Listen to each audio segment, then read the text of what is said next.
Hello, this is Rob Seaman. You are listening to Whole Earth Radio. Today is season 3, episode 6, and I'm really excited to have a good friend of mine on, a 53-year industry veteran.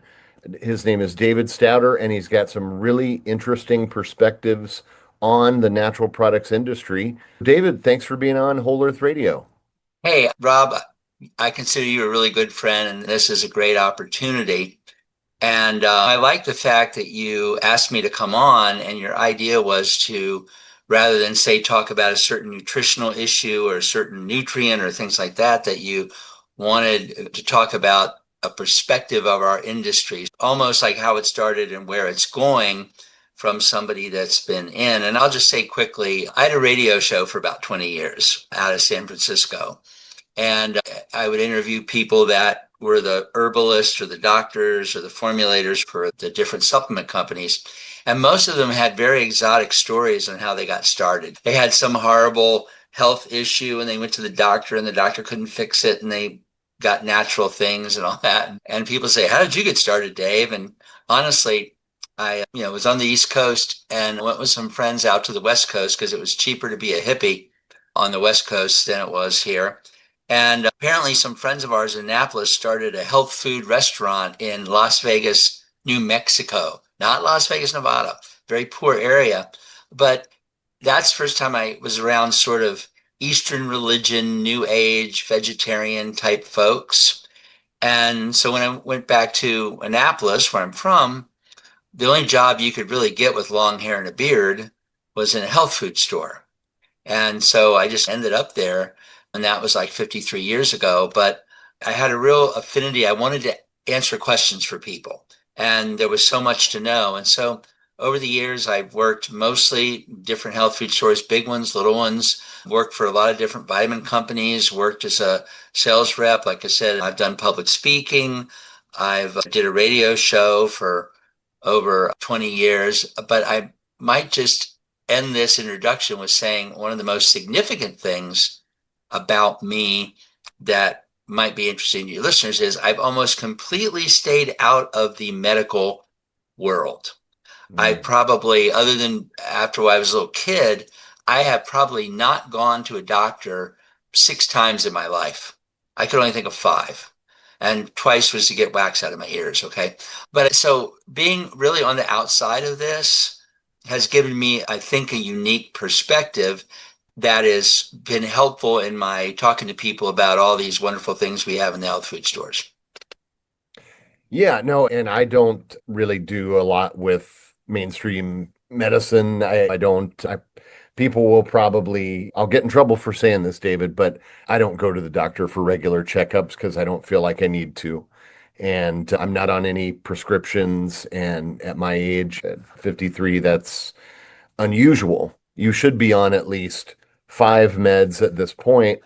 But it is a slippery slope, right? Because when people say, "What do you do?" and you start to talk about supplements, people are suddenly so concerned that you might be doing something dangerous, but yet they'll just gobble ibuprofen and Lipitor and whatever the doctor gives them because it's been proven to be safe. It's recommended by the mainstream doctor. And I think maybe that's a good way to start the discussion is what does alternative health look like now for the discerning consumer?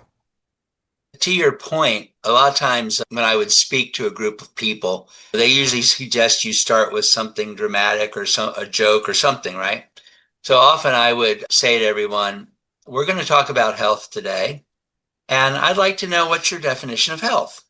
And some people would raise their hand and I'd call on them and whatever they said, I say, "Nope, you're wrong." I get 6 people and I don't care what they said. I Right. said, "You're wrong." So after about 6 people, they're all looking at me like, "Okay, hot shot, what's the definition of health?" And I go, "Health is measuring your risk numbers and then manipulating them with daily synthetic toxins."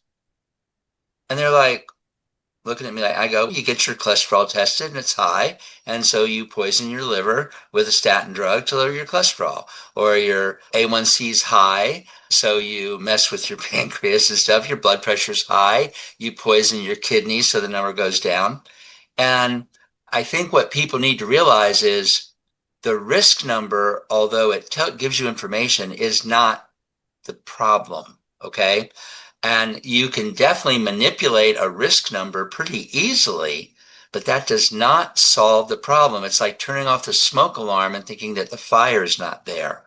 So, one of the things that I've often said is, I hate to say this, and I'll preface it just with this. When it comes to crises, I think modern medicine is actually very miraculous. They can open you up and stitch you up and do all kinds of things that quote natural things couldn't do.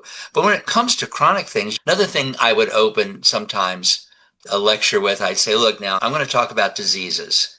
And I don't want to trigger anybody or make them feel bad, but something we got to mention. I go, what's the number one killer of Americans? And eventually I'll get the answer, heart disease. And I say, okay, anybody want heart disease? No.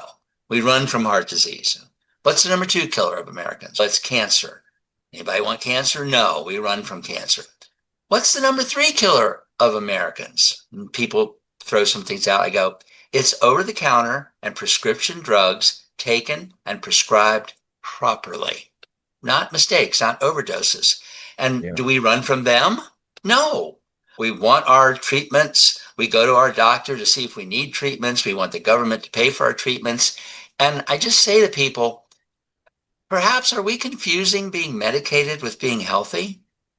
There's a difference. And I really think that, in fact, and I don't use the term bureaucrat necessarily negative, but I was on CNN, there was a bureaucrat in our medical system, and it was saying 80% of what we spend our healthcare dollars, and I had to put health in quotes, is on preventable diseases, which is another way of saying 80% of the health issues that we will face in our life are better served by going through diet, lifestyle, and nutrition. Okay. And yeah, I know you might not get to eat your favorite foods. You might have to eat stuff you don't like. You might have to get up and exercise. You might take some supplements. You might do a lot of things. And it's much easier to take a pill and see a number change. But this is not having its effect. And Rob, let me go into, I don't know if you can see this big bruise on my forehead, but that is from Hmm. me banging up against the brick wall of the cholesterol theory of heart disease. Right. Okay. Now, like you say, I don't want to get in trouble. I know some doctors that are not big on cholesterol and statin drugs, and they get accused of causing death because people throw away their cholesterol drug. But I find this people are a little confused. Now, I will argue, I think you agree, almost every cholesterol drug will lower your cholesterol very regularly, very nicely. We can both agree on that, right? So Yep. that's Yeah. not the point. Proven, Um, demonstrated. yeah, so they'll do that. But I want to play a game with you, Rob, that I often play to people who come in and say, my cholesterol is high, what should I do? So, Rob, why do people take a statin drug? What's the reason?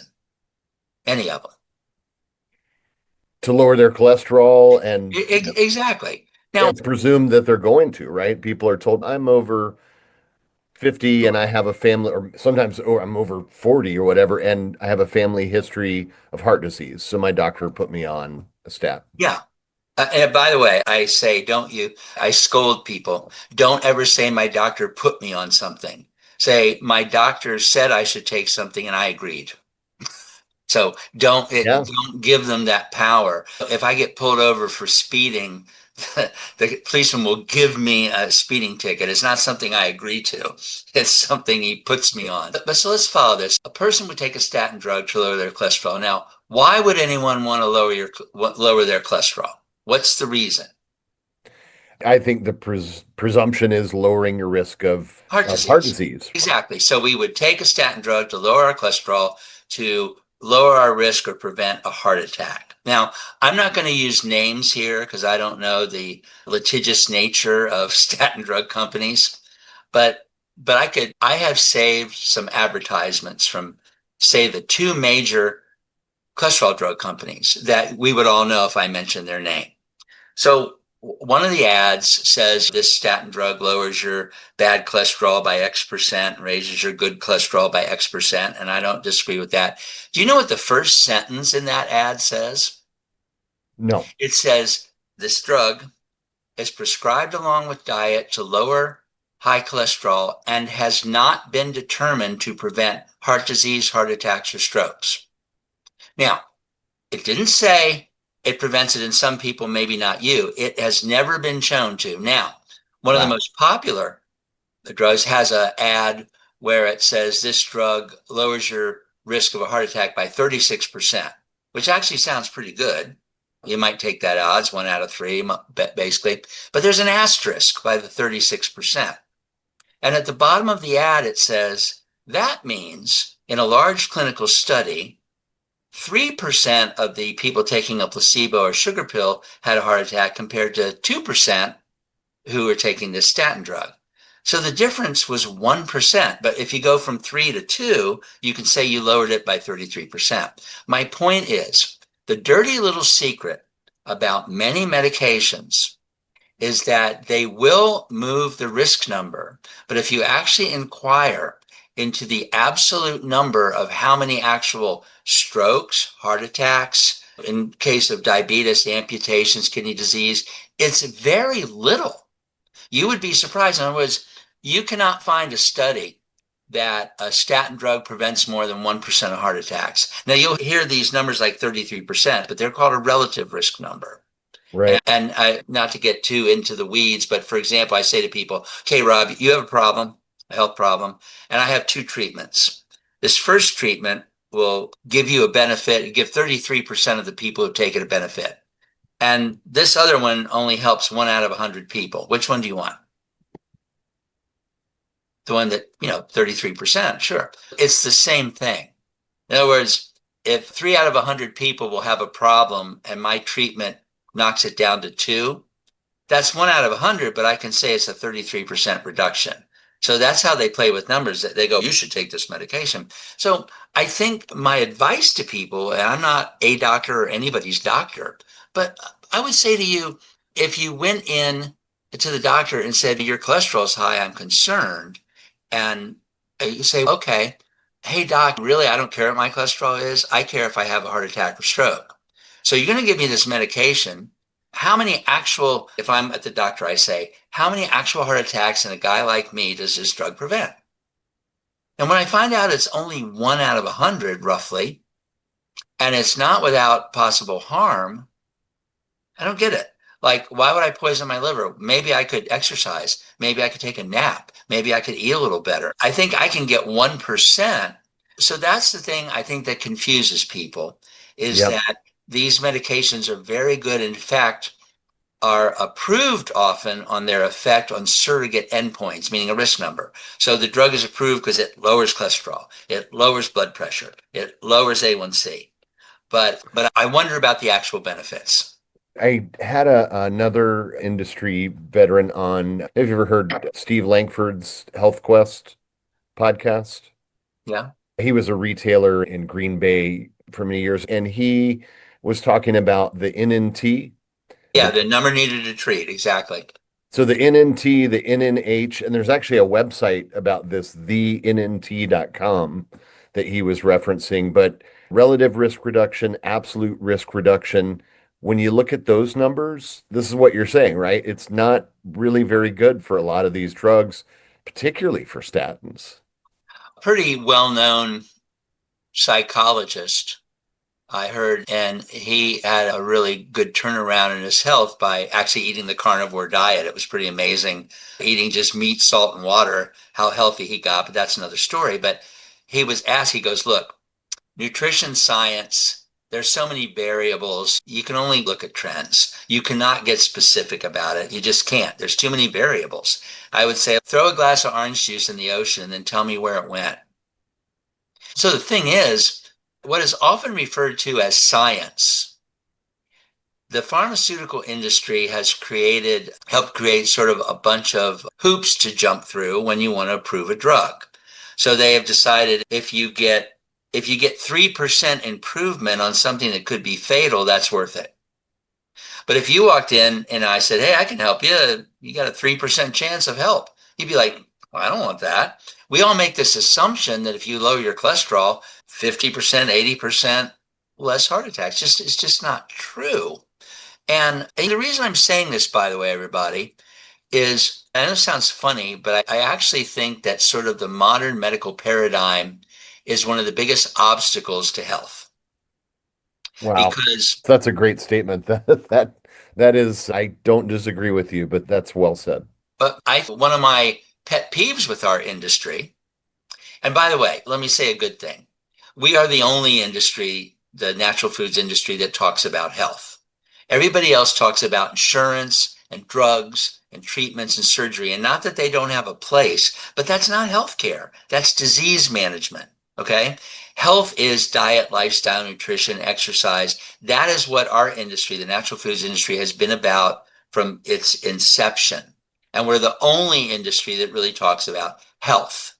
Only whatever you think of RFK Jr., only since he's been out there have we actually heard somebody in our government actually talk about health, like a different True. diet or getting rid of toxins. But Yeah, very uh, true. now, I think one of the things, I'm a free speech guy, is I think our industry has too easily ceded the playing field to the, as I like to call them, the pharmaceutical companies. In other words, if I go into Home Depot and I find the guy with the apron. And I'm standing there, say, in front of the super glue section. And I go, so Rob's the Home Depot guy with the apron now. I go, Rob, which super glue is better?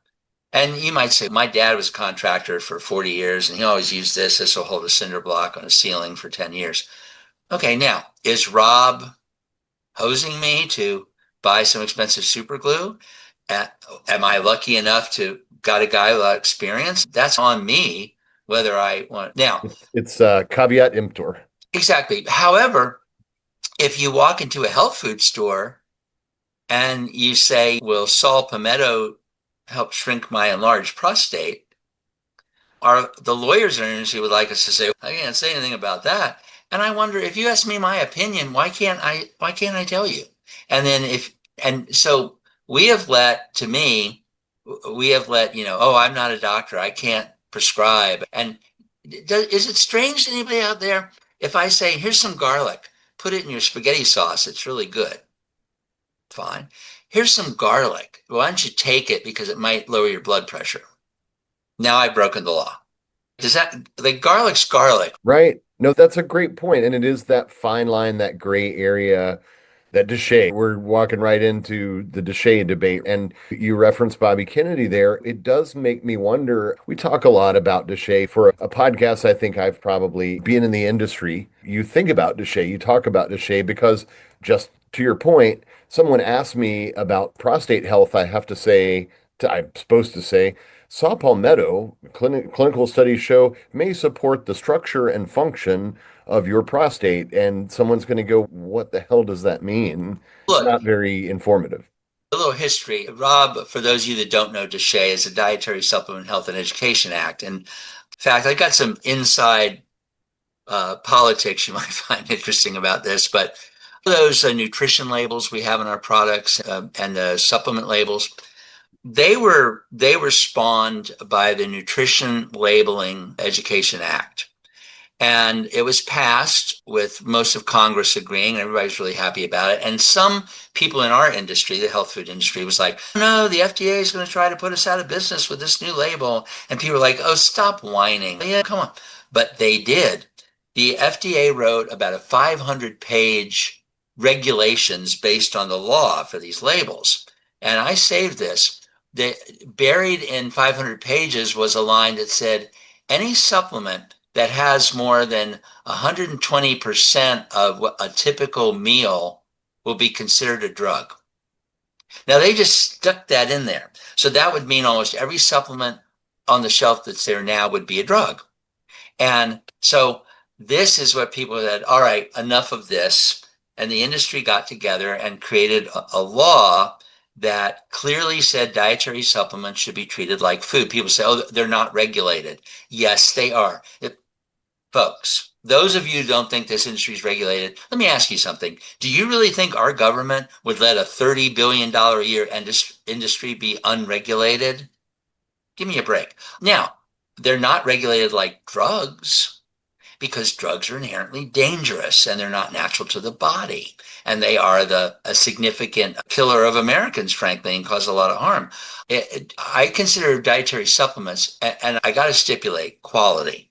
Let me just stipulate that. They are highly regulated foods, much safer than your food supply, by the way, if you look at the numbers. And they're not underregulated drugs. But the idea of DSHEA was that it established dietary supplements as a food category. So people say the FDA can't step in until they start harming someone.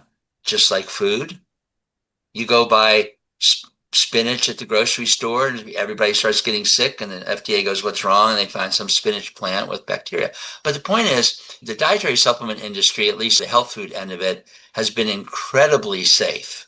The numbers are just, we blow everybody else off stage, as we used to say. And almost 95% of any dietary supplement horror stories are frankly from fly-by-night companies. And I don't want to impugn the internet necessarily, but you have to jump through a lot of hoops to get into a good health food store. You don't just to sell something on the internet. So I'm a little sketchy on that. But the point is, so the language, as you said, Rob, is so some drug company has spent a couple $1 million to say my drug shrinks the prostate.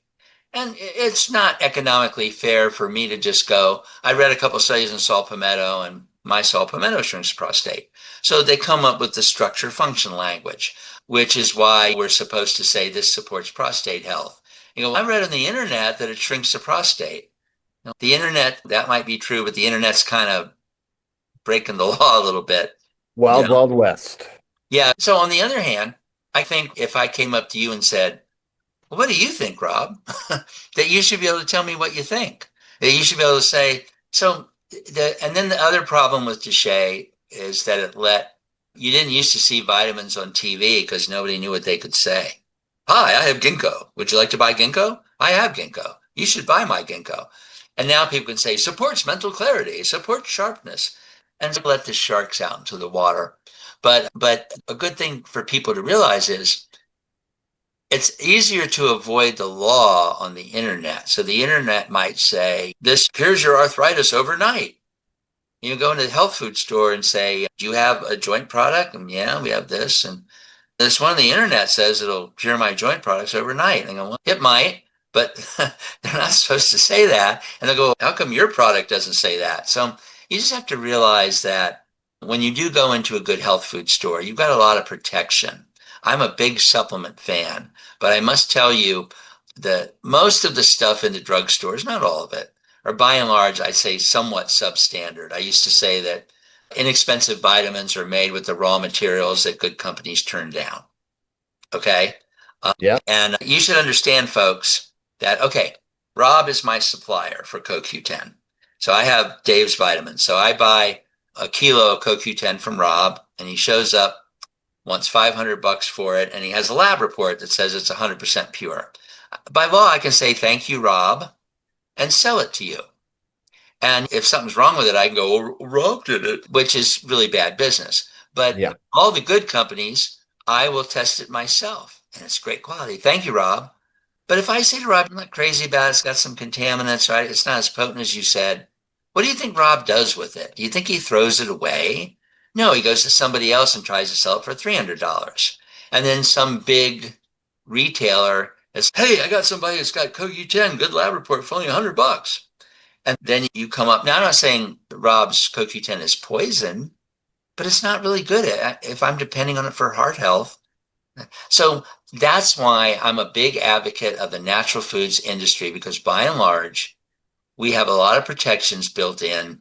The companies that get on the shelves have proven themselves often over decades. They test each other. they, Yes, they they, do. they love to say, hey, I tested this one. You get a lot Some of of them like to protection. sue each other after they do those tests. And that used to be, I guess I can say his name now. That used to be Jaro's big thing, right? He was, I tested your product and it doesn't meet label claims, so now I'm taking you to court. Yeah, many of you who take supplements would know the name Jaro formulas, and Jaro is a real character. I had him on the radio before and met him several times, and he was a fighter for our industry. He would get Amen. right up in legislators' faces and tell them what he thought. But he would also apparently in the early days, he'd come into Rob's health food store and say, "Hey, Rob, what do you recommend for bone issues?" And Rob would pull out a product. And if he didn't recommend Jarro's Bone Up, Jarro would give him a hard time and Rob would throw him out. But that's the Sounds thing. accurate. Yeah, but so let me bring up another issue on this that may surprise people. Somebody sent me a video once and wanted me to watch it. And I think it was about psychiatric drugs. I don't know because I did not watch the entire video after the first couple minutes, and I'll tell you why. So it starts out with this doctor. He's got his white coat and his stethoscope and his big oak desk and all his documents and licenses on the wall. But he goes, "Before I begin, I want to make something very clear." He goes, "Drugs do not have side effects." And I'm like, "What?" And like he could see me, he goes, "No, they don't, not one." I'm like, "Okay, I'm listening." He goes, "They have effects." Now, the reason that struck me, the day before, I had a guy come in the store and he said to me, "David, what do you have for kidneys?" I go, "What's wrong with your kidneys?" He goes, "My doctor says I have stage 1 kidney failure." I go, "Why do you have stage 1 kidney failure?" He goes, "I don't know." I said, "Do you take blood pressure medications?" He goes, "Yeah." I said, "Well, that's probably it." He goes, "It couldn't be that. I've been doing it for 15 years. Now think about that for a minute, Rob. I'm your doctor and you come into me and you go, "I got this pain here." And I go, "I think it's your liver. Do you drink alcohol, Rob?" You go, "Oh yeah, I drink a lot of alcohol." I go, "That's probably it." "Well, couldn't be that. I've been drinking for 20 years. Now, Fair point. the side effect idea is somewhat of a magician's trick Mm, because you can say, this drug is safe, but sometimes people have a side effect. It's not that way. A lot of drugs are hard on different organs, and it's when you will have an adverse effect. And it may be 10 years, maybe 20 years, maybe a month. But the point is, most, for instance, hypertensive medications have renal failure as a possible adverse effect, kidney failure. And it doesn't mean you'll get kidney failure, but it does mean it's hard on the kidneys. And so the longer you take them, the more likely you are. Now, what happens is Rob's a young man in his early 50s. I'm older. I'm 71 now. But so if I come into the doctor and go, "I feel tired and weird," he goes, "Oh, your kidney function isn't very good." I go, and he'll say, I go, "Well, why, doctor?" "Dave, you're old." And that's the other thing that happens. Many of our adverse effects that we experience as older people are from the medications we may be taking, but we don't think it is because we've taken the medication for 3 years, 5 years, 8 years, and suddenly we get rashes. Suddenly we get headaches. Suddenly we have liver enzyme problems. Suddenly we have kidney problems. And the doctors typically don't go and say, "Rob, your kidney function's down. I wonder if it's those 2 blood pressure medications I put you on. We better look at that." And that's the thing that concerns me, is that people will take a cholesterol drug and their number will go down and they feel fine. But then years down the road, they experience blood sugar issues, low testosterone, certain mental dementia things. And I don't think most doctors are cued into this. And I worry about people. I think we are destroying the elders of our tribe by mm, over medicating them. wow. And now, most of us are lazy, me included sometimes. And I talked a lot about heart disease here. I smoked for 30 years. I have high cholesterol, I have high LDL, my gums aren't great, and everybody in my family died from heart disease. My dad dropped dead at 58. My grandfather had 15 strokes. But I personally, I'm afraid of statin drugs. I take care of my vascular system and I have almost no plaque. And that's what, see, and so I think that we, especially as we get older, we get afraid. Now, I hope this is not news to everybody, but we're all going to die, folks. And it's sorry to bring this up on your podcast, Rob, but Man, that's terrible news, David. yeah, did you know that? Here's the thing. I have no appetite for pain and suffering, but I know I'm going to check out one day. I just don't want to make decisions out of fear. I don't believe that all these medications are going to keep me from dying. They're not. And I'd like to go out on my feet if possible. And so I would just encourage everybody to not get all caught up in get your numbers tested. Some of them are out of line. supposedly by somebody's standard, which I'm not so sure we know what that standard really is. And then you get on a medication that is not as safe or effective as you think, meaning, does it really prevent a lot of heart attacks? That's the question you should ask. So then you feel like you're pulling the life preserver away from people, right? But here's the thing, folks.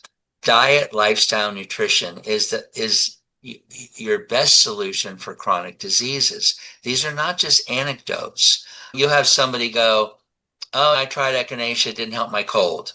Those natural things don't work. Well, where'd Right. you get your echinacea? The big box store. It's like you got to get serious, folks, especially for things. But if you really do take care of yourself, hey, you might find this interesting, and your listeners. So I'm talking to this lady one day in my health food store.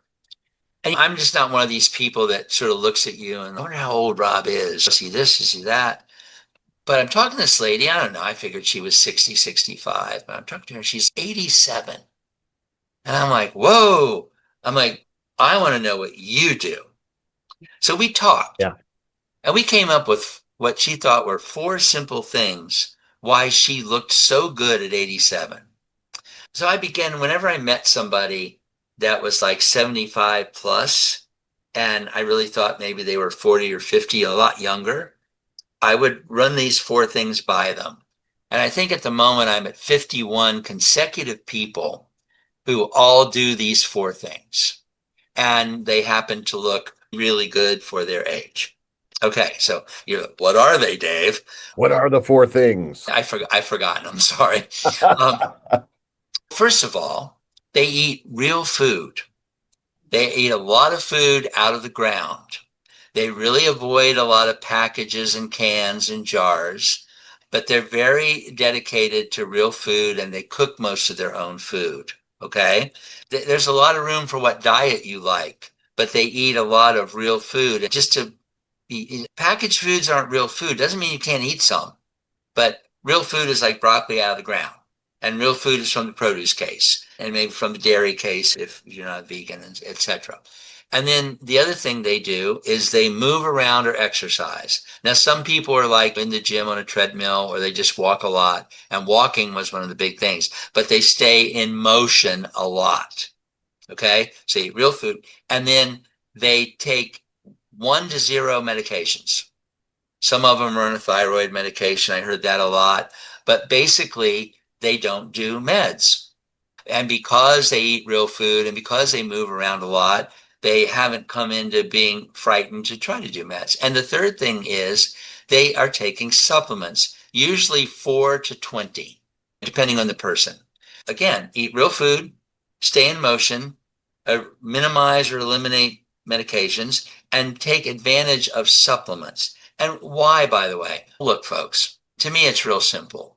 If nothing else, okay, you eat only organic, regenerative agriculture, non-GMO food. You cook all your food. You don't eat any packaged stuff. You don't take any alcohol. You don't do any recreational substances. You don't take any medications. You're an absolute angel. And you live with over 30,000 liver toxins. Okay. So even if you're an angel, I don't know how you make up that difference without supplements. That's all. And if you're really healthy, maybe you could do a few.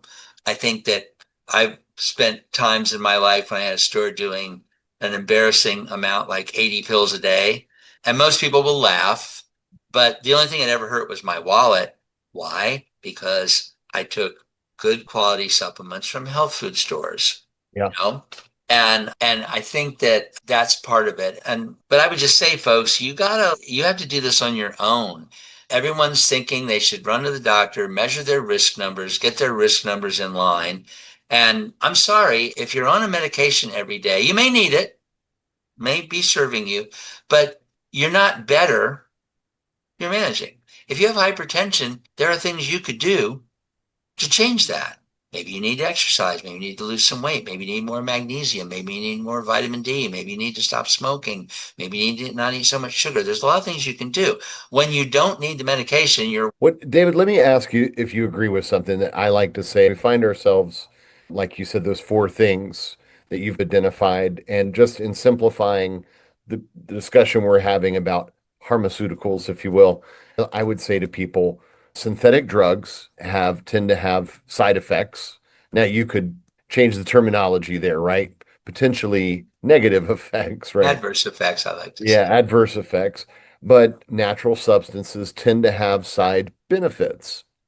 And we could say they're not side benefits, they're just benefits. But just give you an example, we're talking about really serious stuff here. And I appreciate that. I think it's really great to talk about heart disease and talk about the top most fatal things, including pharmaceuticals. But just think about the headache. Let's say you have a headache. Oh man, I've got this headache. And I think the average American just reaches for NSAIDs. They reach for ibuprofen or whatever. It is the most natural thing in the world. They were raised to do that ever since they were little. Oh, you have a headache? Here's this pill you take. And I sometimes rotate what I will do if I were to have a headache. Get up and walk around is one thing. Drink some water. You may be dehydrated. That's another thing.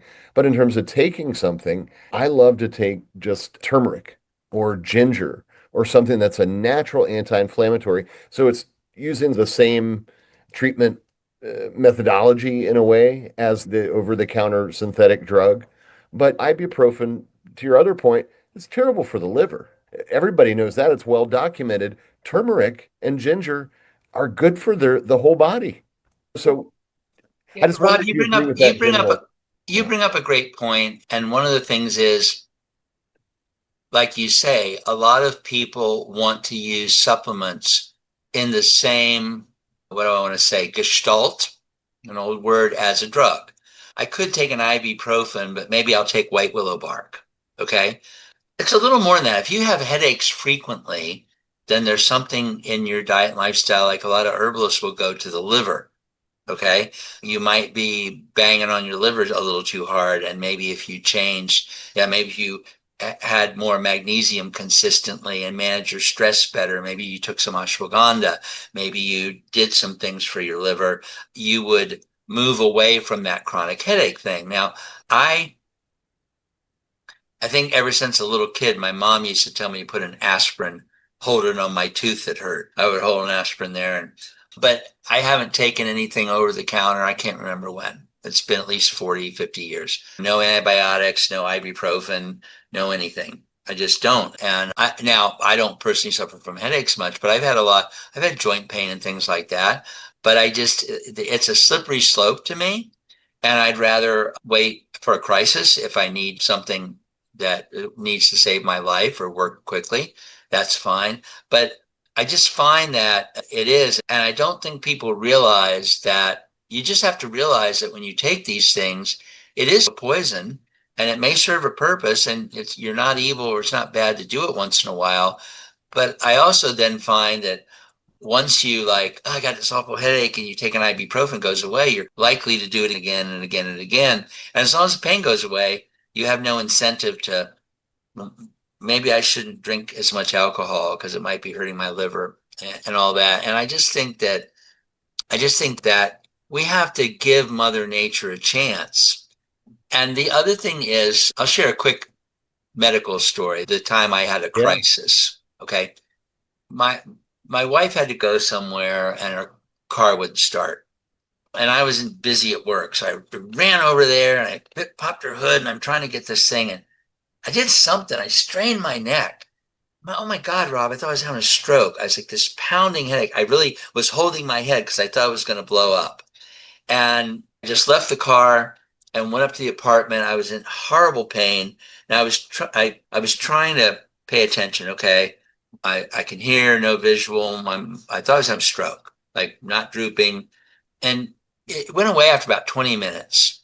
Next day it didn't happen, but then every day after I do something or reach for something and get this horrible, like one time not TMI, but I wet myself. It was so intense. So I'm like, okay. So I went to a doctor I knew who was like a friend, an endocrinologist, and he checked me. I goes, I don't see anything, David. I don't think it's cardiovascular, but you can't let that slide. You can't, and so I made an appointment to go to Kaiser, okay, which was okay. Now, in the meantime, I knew a body worker, okay? So this guy said I had an occipital neuralgia. I had jammed my atlas up into here. So for about 45 minutes, he didn't crack anything, but he gently manipulated it. And from that day on, I never had the problem. But I Wow. finally got up to the head neurologist at Kaiser, who was very nice, listened to my whole story. He goes, that's, we call that an effort headache. We usually give blah, blah, blah. And I said, I didn't really come here for a painkiller. What do you think it is? Could it be an aneurysm? And he goes, we could do like an MRI. I go, isn't that radiation? He goes, no, it's just magnetic. And he goes, do you have kidney disease? I go, I don't think so. I go, why do you ask? He goes, the stuff we give you to drink is rough on the kidneys. And I said, okay, wait a minute. So you do an MRI and then you go, we're not sure, but we see this little gray spot. Now you want to cut my head open. And he shrugs. Then I go, okay, you find an aneurysm in me. What do you do? He goes, it's pretty simple. We go up and we put a little coil in the place where it might balloon and it creates a little plaque and keeps it from breaking. And I'm like, is initiating plaque formation in the blood vessels of the brain a good idea? And he goes, no, I never thought of that. We don't see any problem with it. I said, well, that's okay. This guy, I haven't had any problems, so I'm just going to be watchful. Thank you. Now, here's my point. I was scared and in a lot of pain, but I already had natural practitioners that knew me and I could go to. And if I had gone to that doctor and every day I was having these debilitating headaches, I probably would have gotten an MRI. I probably would have done all kinds of things. So here's some advice to all of you. If you don't have an acupuncturist, a nutritionist, somebody already on your team to back you up first, so that if you run into a health issue, you can get that perspective from a professional before you go to the crisis management. I really recommend that because you don't want to try to find a nutritionist or acupuncturist that you like when you're in the middle of a crisis. That's another piece of advice I'll show up. Go now. Maybe you have a friend who has a great nutritionist or a naturopath or somebody. Get somebody who's a professional in this industry on your team before you have a crisis. Because for me, I was able to go to an endocrinologist friend, says it's not cardiovascular. I went to a body worker, he fixed it, and it kept me from going down that rabbit hole. That's another little piece of advice that if I suggest you do now, rather than go through a bunch of doctors, not get help, and then wonder if you should go to a nutritionist. Just I think that's really fantastic advice. And I love that anecdote. And I think you and I are much on the same page here. I think that I'm just avoiding the crisis management allopathic approach as much as possible. Sometimes we do have symptoms we're trying to deal with. If I have stomach upset, I'm probably looking at what I'm eating or thinking about drinking vegetable juice or different things you can relate to with food. But I just wonder, just pivot here for a minute, because if we're thinking about the industry and we're thinking about how this information gets to people, you were talking about the importance of the health food store, and you had a health food store for many years. You think about how people are getting supplements now where they're not getting a consultation. We can't prevent and treat and everything. But if you go in a health food store and you say, God, I just really feel depleted. I'm lacking energy, whatever's going on. What should I be taking?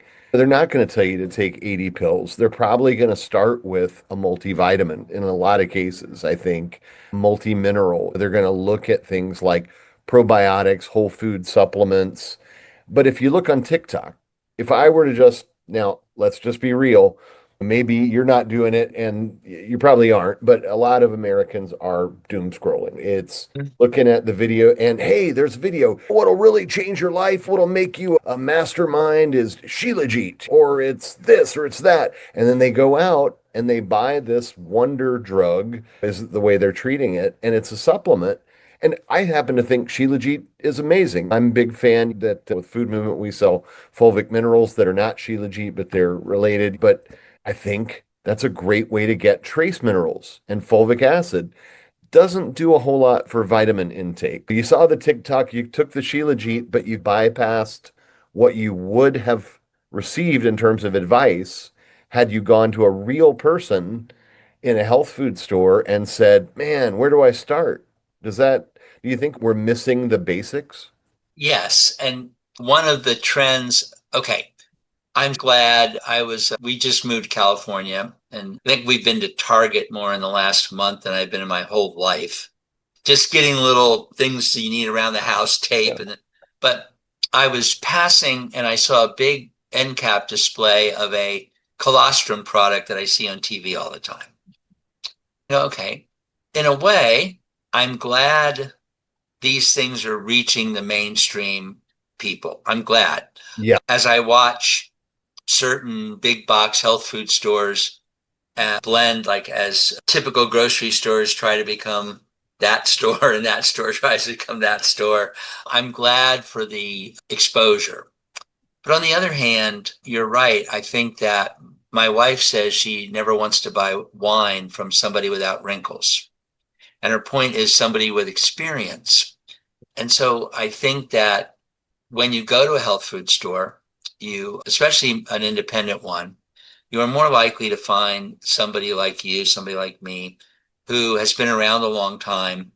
Has me personally, I've talked to thousands of people about their health and what they do, besides in my radio show, experts. But there are people like me out there, or people becoming a 50-year veteran of the health food industry, but they're talking to people and they're listening and they're getting educated by the companies and they're learning how to spot BS and they're seeing what really works. And instead, we're like influencers. And the funny thing is, working in a health food store, I have my favorite products. Okay. People talk about viruses. Vitamin D is highly antiviral, but I know your company, the Food Movement, have a product, Fulvic Palm, and a really good some constituents from pomegranate and fulvic acid really excel in this area. So I would go to that product, but I wasn't in a store to sell a particular brand. I had my favorite products, but it was really usually based on performance. But when you go into a health food store, if they're doing their job, and some of the big ones, they don't want to hire people like me and people like you, Rob, that might talk to the customers. They're like, yeah, our minerals are over there, sir. This one's on sale.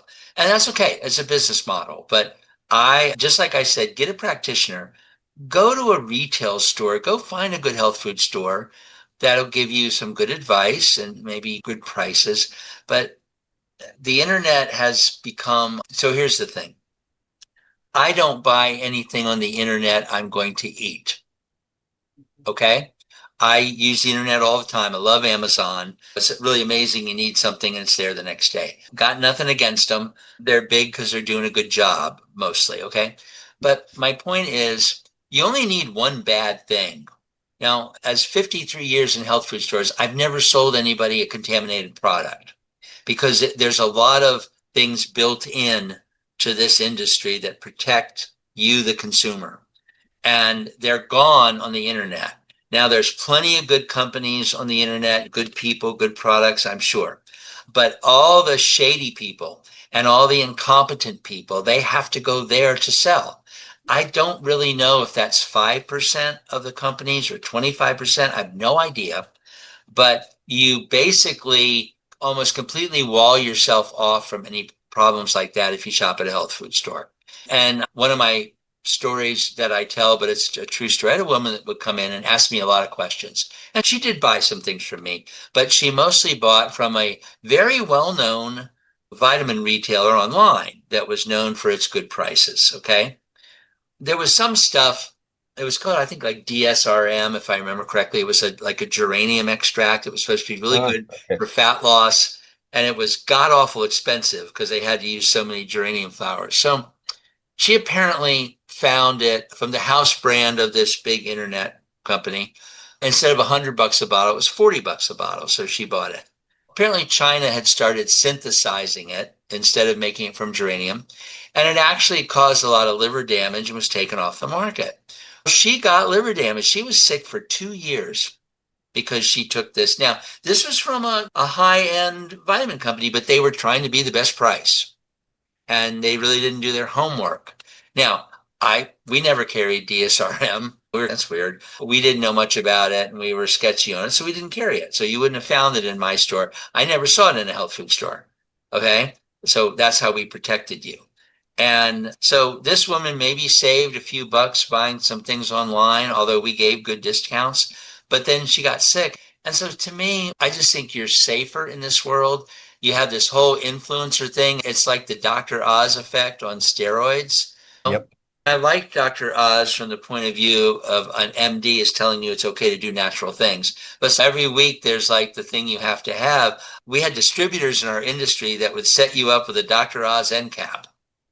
They put all the things that Dr. Oz talks about. And I think that people are chasing influencers. And of course, the influencers typically are people that are trying to sell a thing. I'm a supplement advocate. I'm happy to encourage you to take supplements. I think you should. But I always I had stores full of every brand. I was not hired by somebody. So I would encourage people to take supplements. I would encourage people to find a health food store. And I worked at a health food store in Maryland and we sold online. So you can find health food stores, maybe they're not close to you, but we would talk to people on the phone. You could call us up, just like if you came in the store. So there are plenty of places across the country. If you don't have a good health food store in your neighborhood, there are places you can find that are stores. And when you order stuff, they're walking to the shelf and pulling it off the shelf and putting it in your basket. Can we give them a free plug? Can we say the name? It's a great store. Glad to. It's called Village Green Apothecary. I worked there for 4 or 5 years. It's one of the more amazing stores I've ever seen. I haven't seen every store in the country, but they're a compounding pharmacy, and they had a pharmacy, but they had the biggest selection of supplements I've ever seen in one place. Also, because they have nutritionists on staff, they carry the professional lines too.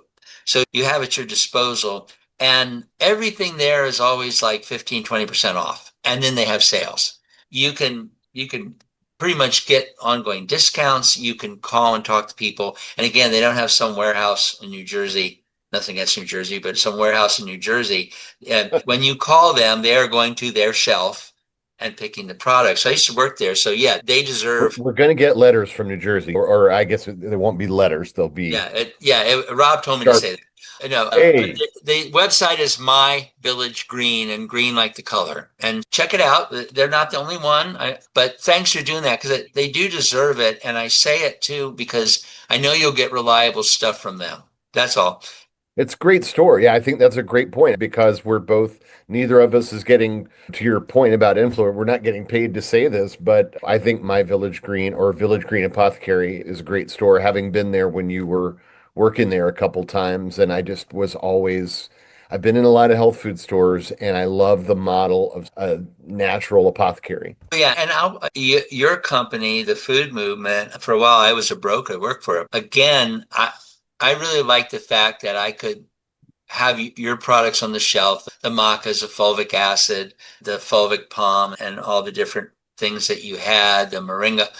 But I knew you, and I know the what you go through to find sourcing. I should tell people this. When moringa got really popular, I worked at this other store, and she carried a lot of bulk herbs. She'd get pounds of herbs from this really good company. And she got some pounds of moringa and we sold right through it. And she ordered it again, it was out of stock, and ordered it again, it was out of stock, and ordered it again, it was out of stock. So she called them. And they go, we started doing some heavy metal testing on our supplier. We weren't really happy. And we haven't been able to find one that had specs that we liked. And I appreciated them for doing that. And people, you got to have the confidence that, where you're buying your stuff, that somebody like a real person cares. And that's why I like supporting. There are still vitamin companies in our industry that are family owned. And you're looking at a guy here, Rob, who runs a company called the Food Movement. So he's the guy. He's the guy making sure that the stuff's quality. But I would just tell you that like I said, I'm not knocking the internet. And of course, Village Green Apothecary sells over the internet. It's not evil, but you definitely want to be careful. If you buy directly from a company, that's pretty good. Okay. If you want to buy Food Movement products and you buy it from the Food Movement, you're pretty good shape. Or if you like Village Green carries a Food Movement, you are for them. But just be a little careful, folks. on the newest fad, the next thing, because there's again a lot of people that are also well-meaning but not competent, besides the shady people, you know. Yeah. And thank you for the kind words. And I appreciate what you're saying. And I agree with you. There's a mutual admiration society in our industry amongst people that, and companies, particularly companies that do their due diligence. And it's interesting because people are now looking to vet things and they want COAs and stuff. And, but they don't know necessarily what to ask for. I think it's interesting some of the times the communications you get from the general public and they're asking for certain things. You'll appreciate this, and it's just a minor point, but we talk about third party testing as if that was the gold standard. And yeah, it's important to test every product. But if you're a giant company, I saw this thing, you probably know Neil Levin from Now Foods, and he's saying third party testing is good, but Now Foods is a giant company. They have their own in-house lab. Are we to assume those one first party tests are not valid somehow when they tell you their methodology? No, what's important is they tell you the methodology and they tell you the result and they're certifying it. People seem to think having a third party lab is better than a first party lab and that somehow keeps you honest, as if you couldn't pay a third party lab to lie if that was your Well, intention. exactly. Look, that's called dry labbing. Like I have a lab and wink, Rob sends me his stuff and I go, oh yes, it's perfectly clean. And he can say it's third party tested. So again, there's ways around all the rules if somebody wants to get around them. So what you want is somebody who's proud to follow the rules and proud of their product. And you have to do a little digging. I say to people, if you're buying something off the internet, call them up. If you can't talk to them, that's a bad sign. And for instance, if you called Rob up and said, hey, Rob, I was thinking about getting your maca, but how do I know it's any good? Rob wouldn't say, don't you dare impugn but he would explain to you. He'd tell you how he got it, where he sources it, how he tests it. And then you'd be like, oh, okay. But that's where you can go into a health food store and ask, and you can call up some of the companies, and the good companies will fall all over themselves to help you. And see, that's the thing. Quality and potency matter. And if you are going to put your health on the line for these chronic things, then you do need quality and you need potency. You can't just buy. We used to have a we used to have a joke at our store. I did TV commercials once. It was cool. Like 30-second cable commercials, and they would spread them out all over the place. Sometimes you'd be on at 3 in the morning, but sometimes you'd be on the World Series. But anyway, one of the things I did in my commercial, I was standing in front of my vitamin shelf and I was holding, you really couldn't tell, but it was a leading one a day multivitamin from the drugstores. And there was a trash can next to me, and I said, you're not still taking hamster vitamins from the drugstore, are you? And I threw it in the trash. So the whole idea of, I guess we call it a meme now, of hamster vitamins is was a thing. But I look at most of the stuff in the drugstore, folks, honestly, raw materials are not great. There's not just one zinc on the market, okay? And they're built to stay on the shelf longer. They got colors in them. They're not very high potency. And I think a lot of people take vitamins from drugstores because they think they're being smart and saving money. You don't have to buy the most expensive boutique things, but you need to buy quality. If you think that you can get a good multivitamin for $5 a month, I'd rather see you go buy produce. Okay. Yeah. You're at least 15 up, depending on what's in it and how strong it is. So here's the thing, folks. Diet, lifestyle, and nutrition is what's going to make you healthy. Drugs may save your life. They may help you manage a condition, but you cannot medicate yourself to health any more than you can drink alcohol to get sober. It's the same thing. It does not work. And I know we need to wrap up. I'll leave everybody with this. A lot of people have said, I've heard people say, if it's a drug, if it has an effect on your body, it's a drug. It may be a natural drug, but it's a drug. What is the difference intrinsically between a drug and a supplement or an herb? And I think I have a very sensible definition. Okay. A drug is designed to do a thing and to do it fast. It just goes through and raises your estrogen or lowers it. It upregulates this or downregulates that. If you have meningitis, you'd probably die before anything in a health food store could help you. You need something that just pushes through. But because it's not part of your biology, it knocks things over. And that's why it can have ill effects. Okay. Now, if it saves your life, great. Worry about the ill effects later. A nutrient, an herb, actually supports the system in your body that's supposed to do it in the first place. So technically, there isn't an herb that raises or lowers the blood pressure, but there's herbs that support the mechanism in your body that's supposed to keep it normal. I've had people say, I can't take magnesium. Why not? I already have low blood pressure and I don't want it to lower my blood pressure. To me, that's a misunderstanding. If you have high blood pressure, and one of the reasons could be insufficient magnesium, magnesium will tend to regulate it down, but it doesn't just lower your blood pressure. It's not a drug. And that's the other thing where we think of nutrients as drugs. So there's a working definition for you. Nutrients and food support the systems that are supposed to keep your adrenal glands healthy, your hormones normal, all those things. In some cases, you need one thing and it all comes, you can take one thing and it just all comes together. But nutrition is a team sport. You don't Mm. sit down to a meal and just eat chicken or just eat broccoli. And so it's not wrong because instinctively we know that medications can be harmful. We don't just want to be like, oh, I'll just take 10 of them. But with supplements, you can create a team. You might want to take 3 or 4 things, sometimes more, but they're all nutrients. It's like building a salad. So as long as you're getting reliable, quality supplements, I've often said the only thing you'll probably ever hurt is your wallet. Most of us will not take enough of something to harm ourselves. And with a very few exceptions, most supplements, you can get sick. It's very difficult to get toxic. You almost have to like time it because if you just took a multivitamin bottle and swallowed the whole thing, you'd probably just throw it up, not to be rude. But if you stay in the health food store environment, and you can experiment just like you experiment with food. You don't have to be a doctor to take supplements, okay? You don't have to be a doctor to go to the produce case. And by the way, please, folks, I don't think I've ever met anybody that OD'd on supplements. I guess you can. But can you imagine, first of all, your needs for nutrients change sometimes hourly.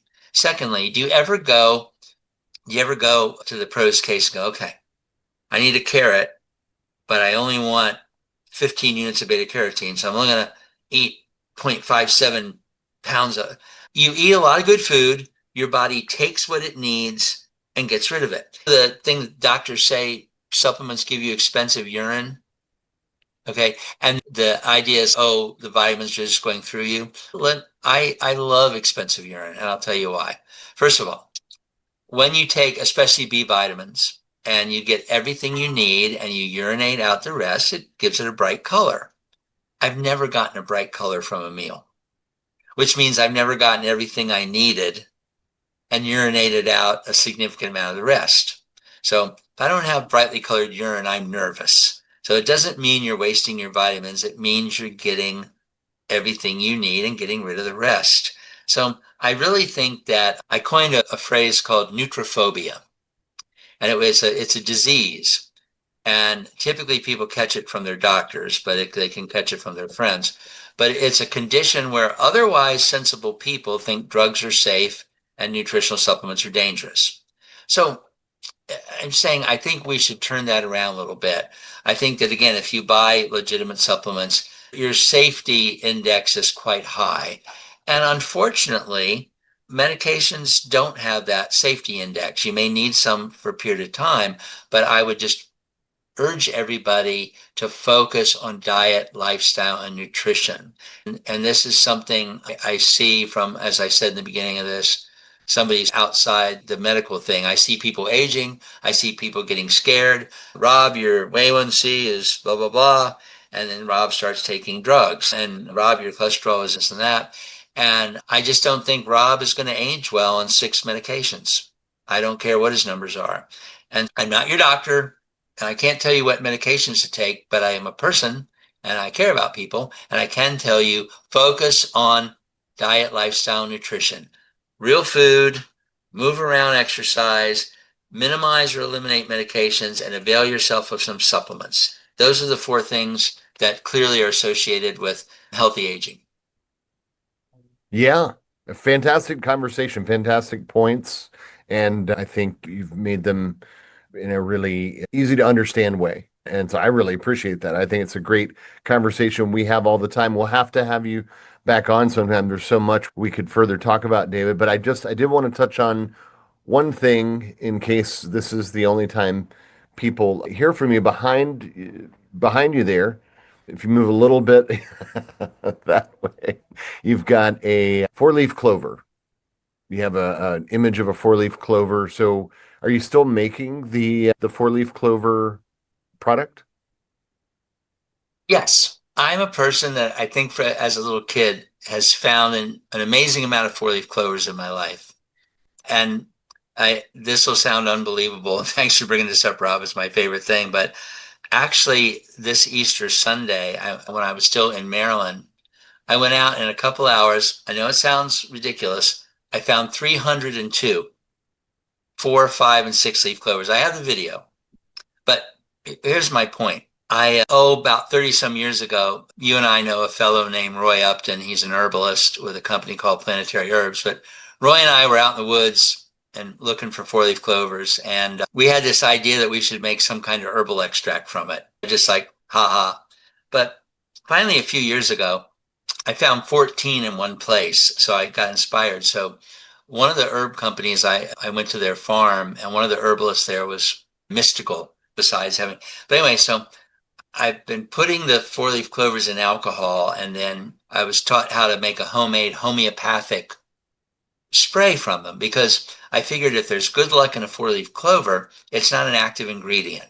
It's not like curcumin and turmeric, right? It's an essence. And that's what Yeah. homeopathy. I didn't know you were going to bring it up, but if I can get it into there with my weird background thing. Wait, if you hold it right, yep, there we go.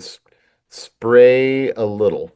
Yeah, it's called Clover Dew, and it's a homeopathic four-leaf clover spray. And I decided if I'm finding a gazillion for this morning, I went out and found two of them before we did this interview. So, if anyone's interested, you can go to Spray Clover Dew, and that's DEW, spraycloverdew.com. It's a lot of fun. I spray it every day. I feel that why not, right? If four-leaf clovers are good luck, this is the way I can share it with everybody. But I have a lot of fun. It's like my hobby, and it's somewhere between an herbal product and a novelty. But I have gotten some interesting stories about people that use it. So I'm figuring it's not expensive, and why not? It's being homeopathic. It's mostly water because the water absorbs the energy. But yeah, that's my favorite little picture over there. I try to move over to the side so people can see it. Yeah, I it makes me think of that song. I break out the ukulele, looking over a foot. But yeah, no, it's so cool, man. I'm gonna put that in the show notes, spraycloverdew.com, and also some of the other links we talked about. It's funny, I will just leave you with this. What a small world we live in, small world, small industry. It's interesting you said Roy Upton because just two guests ago, I had Julie Dennis Fox on, and she used to be with Source and Planetary, is now with Piping Rock, who have acquired Renew Life and Rainbow Light.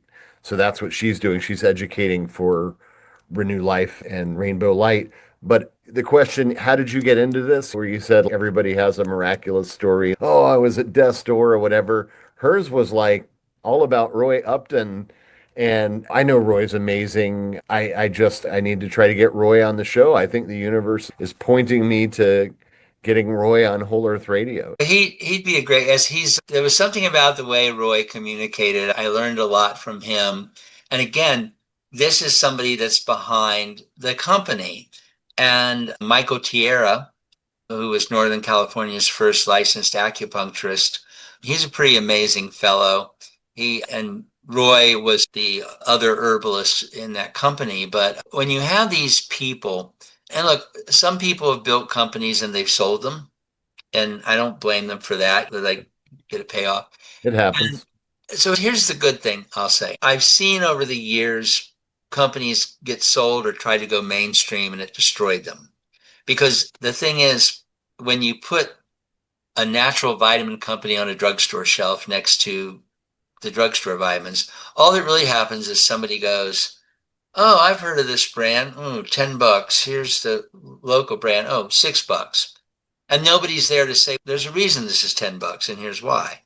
And so they just die. Everyone thinks we're so successful in the natural foods industry, let's go into the drugstores. And they fail. And the other thing is, a lot of the companies who somebody buys the food movement and says, Rob, you're spending all this money and all this testing and this sourcing. And what are you doing it for? You could get that maca for half the price if you bought it from here. And then all of a sudden, Rob's products, once they're sold to somebody from Windex, gets destroyed. Now, lately it seems like some of the big companies are hip to the fact that they can buy a health food company, they can fund it and let it do what it wants to do. So I haven't seen so far in some of the well-known purchases of some of our big companies any degradation necessarily, but we're watchful.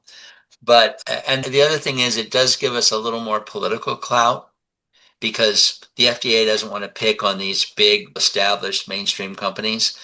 But again, I really prefer to focus on and support.